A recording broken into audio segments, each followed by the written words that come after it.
Assalamualaikum warahmatullahi wabarakatuh. Perkenalkan, nama saya Ivana Hemasandi Sukoco, NIM 2020-1349 dari kelas 3 F Manajemen. Sini saya akan presentasikan analisis strategi pemasaran PT Indofood Sukses Makmur Tbk.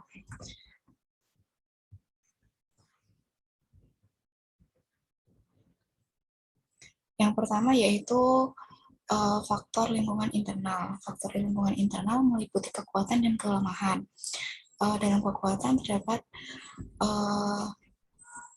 keahlian dalam cita rasa Indonesia, produk-produk yang berkualitas tinggi dengan harga yang terjangkau, jangkauan distribusi yang luas, kecepatan dalam menjangkau konsumen, dan yang sudah terkenal, kualitas sumber daya manusia yang baik, dan sudah mendapatkan berbagai penghargaan. Sedangkan kelemahannya yaitu persediaan bahan baku sebagian masih bergantung pada impor, daya produksi kurang efisien karena menggunakan bahan bakar dan harganya cenderung mahal, dan yang ketiga, permintaan pasar yang belum terpenuhi, termasuk juga infrastruktur perusahaan.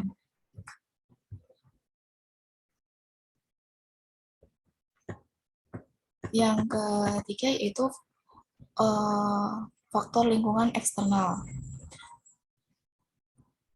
Maaf, maksud saya yang kedua yaitu faktor lingkungan eksternal. Yang pertama yaitu peluang dan ancaman. Peluang yang terdapat pada PT Indofood Sukses Makmur Tbk yaitu melakukan ekspansi ke luar negeri, melakukan join dengan perusahaan yang memiliki produk yang sejenis, melakukan diversifikasi terhadap produk lain, melakukan pasar domestik yang berkembang, segmen pasar baru, pasar yang luang karena kompetitor tidak sanggup memenuhi permintaan customer, diterima dan diminati oleh masyarakat, dukungan dan kebijakan pemerintah terhadap biaya masuk atas bahan baku yang impor, dan daya beli konsumen yang meningkat sepanjang tahun. Sedangkan ancamannya yaitu ketatnya persaingan yang dilakukan pesaing dalam hal iklan maupun inovasi, tingginya harga bahan mentah, persaingan harga dengan kompetitor melakukan produk-produk yang inovatif, dan kompetitor juga memegang pangsa pasar terbesar.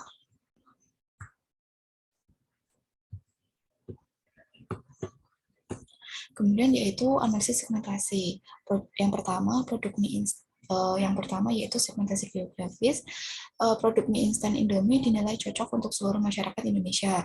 Indomie melakukan segmentasi geografis ke seluruh wilayah Indonesia dari Sabang sampai Merauke.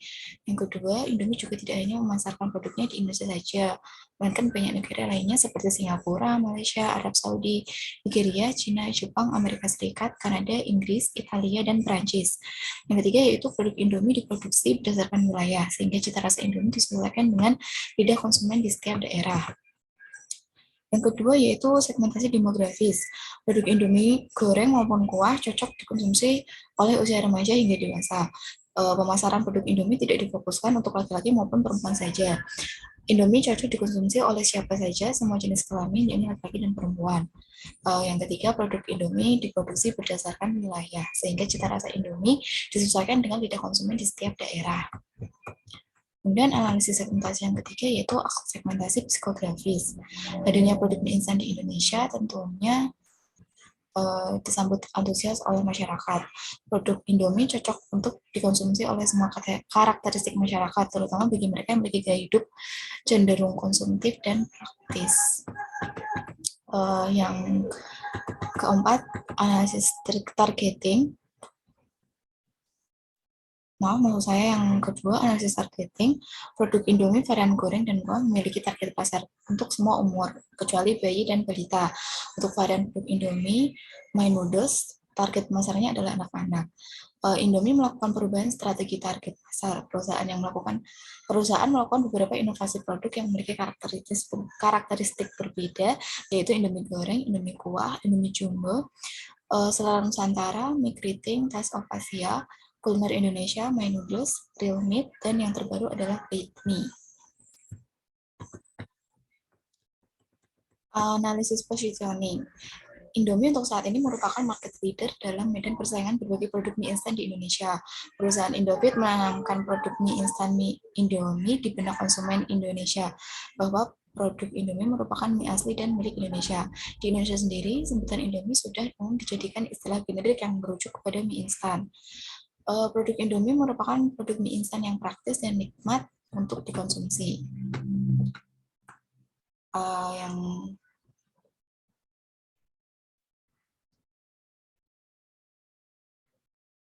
Yang keempat yaitu analisis strategi produk. Terdapat produk mie instan, produk dairy, produk makanan ringan, produk makanan khusus, produk minuman kemasan, atau AMDK. Analisis strategi harga, yaitu menggunakan metode markup pricing karena dapat menentukan laba yang kita inginkan. Contohnya yaitu laba yang diinginkan dari penjualan Indomie adalah 50%. Per unit harganya Rp900. Harga markup berarti Rp900 dibagi 1 dikurang 0,5, sehingga didapat harga Rp1.800 per piece. Indomie akan dijual dengan harga yang rendah terlebih dahulu.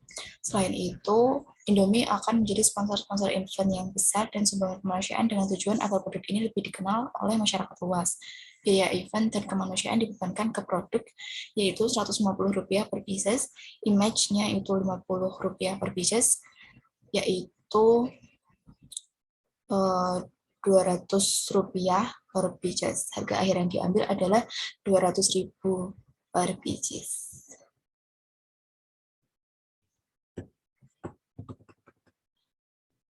Analisis strategi promosi yang dilakukan oleh PT Indofood Sosok Makmur, yaitu satu, melakukan diversifikasi atas produknya, gencar memberikan lisensi terhadap perusahaan lokal, varian yang cukup lengkap.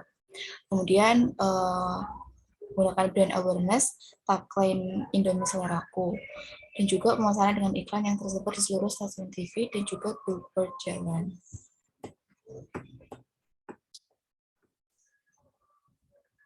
Yang keenam, analisis strategi distribusi.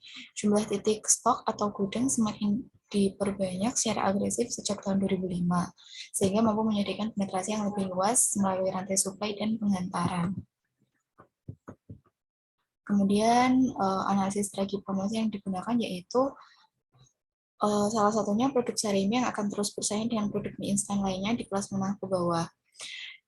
Kemudian, salah satu negara yang sukses dicapai oleh Indomie adalah negara Nigeria. Indofood bekerja sama dengan cara lisensi dengan beberapa perusahaan daerah setempat seperti The United Food Limited di Nigeria, Pinehil Arabia Food Limited di Saudi Arabia, dan Indo Adriatic Industry di Serbia. Kemudian analisis strategi distribusi. Dengan cara solusi yang panjang dan tersebar di seluruh Indonesia, membuat produk mie instan dari Indofood sangat mudah ditemukan, baik di swalayan maupun toko-toko kelontong. Ada beberapa alternatif yang dapat dipilih dalam mendistribusikan produknya kepada konsumen, yaitu yang pertama, manufaktur langsung ke konsumen, dari manufaktur kemudian ke pedagang eceran, kemudian ke konsumen. Yang ketiga, manufaktur ke pedagang besar, ke pedagang eceran, ke konsumen, dan juga dari manufaktur ke agen, kemudian ke pedagang besar, ke pedagang eceran, kemudian ke konsumen. Saluran distribusi ini memakai saluran distribusi wholesaler, sudah hampir menyeluruh ke semua wholesaler besar seperti Indonesia. Di seluruh Indonesia seperti Giant, Hypermart, Carrefour, dan lain sebagainya. Dan juga retailer seperti Indomaret dan penjual warung-warung kelontong yang tersebar di seluruh Indonesia. Wilayah penjualan akhir tahun 1980, PT Indofood mulai bergerak di pasar internasional dengan mengekspor mie instan ke beberapa negara ASEAN, Timur Tengah, Hong Kong, Taiwan, China, Belanda, Inggris, Jerman, Australia, dan negara-negara di Afrika. Bahkan konsumen dari negerinya merupakan yang terbesar di seluruh dunia. Untuk di Indonesia sendiri, penjualan Indomie sudah menyeluruh dari Sabang sampai Merauke. Lokasi-lokasi gerai sudah ada di Indonesia, beberapa negara ASEAN, dan juga Amerika dan Eropa. Lokasi pabriknya sudah tersebar di 15 kota, di antaranya Medan, Pekanbaru, Palembang, Tangerang, Lampung, Pontianak, Manado, Semarang, Surabaya, Banjarmasin, Makassar, Cibitung, Jakarta, Bandung, dan Jambi. Sedangkan cabang tanpa pabrik yaitu di Solo, Bali, dan Kendari. Tingkat dan lokasi persediaan gudang stok ditempatkan pada area-area yang memiliki outlet retail yang banyak, termasuk pasar tradisional. sistem transportasi saat ini, PT Indofood sudah memiliki lebih dari 1.200 kendaraan operasional yang kegiatan pemasarannya memegang peranan sangat penting dalam menjual produknya kepada masyarakat melalui penjualan sendiri yang beroperasi di DKI Jakarta, Jawa, Bali, Sumatera, Kalimantan, dan Sulawesi. Kesimpulan yang dapat diambil yaitu pasar mie instan di Indonesia memang menggiurkan. Ketergantungan masyarakat Indonesia terhadap mie cepat saji ini cukup besar. Tidak heran jika waktu ke waktu banyak perusahaan baru melirik pasar mie instan. Tahun ini, Indofood meluncurkan strategi marketing yang lebih komprehensif, yang lebih menunjukkan jati diri Indofood sebagai market leader. Hampir semua brand dalam portofolionya disegarkan kembali dengan kampanye baru maupun peluncuran produk baru.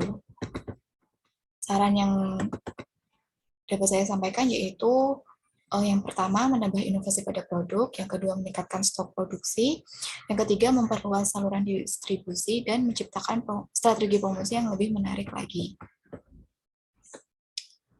Terima kasih, sekian presentasi dari saya, kurang lebihnya saya mohon maaf. Wassalamualaikum warahmatullahi wabarakatuh.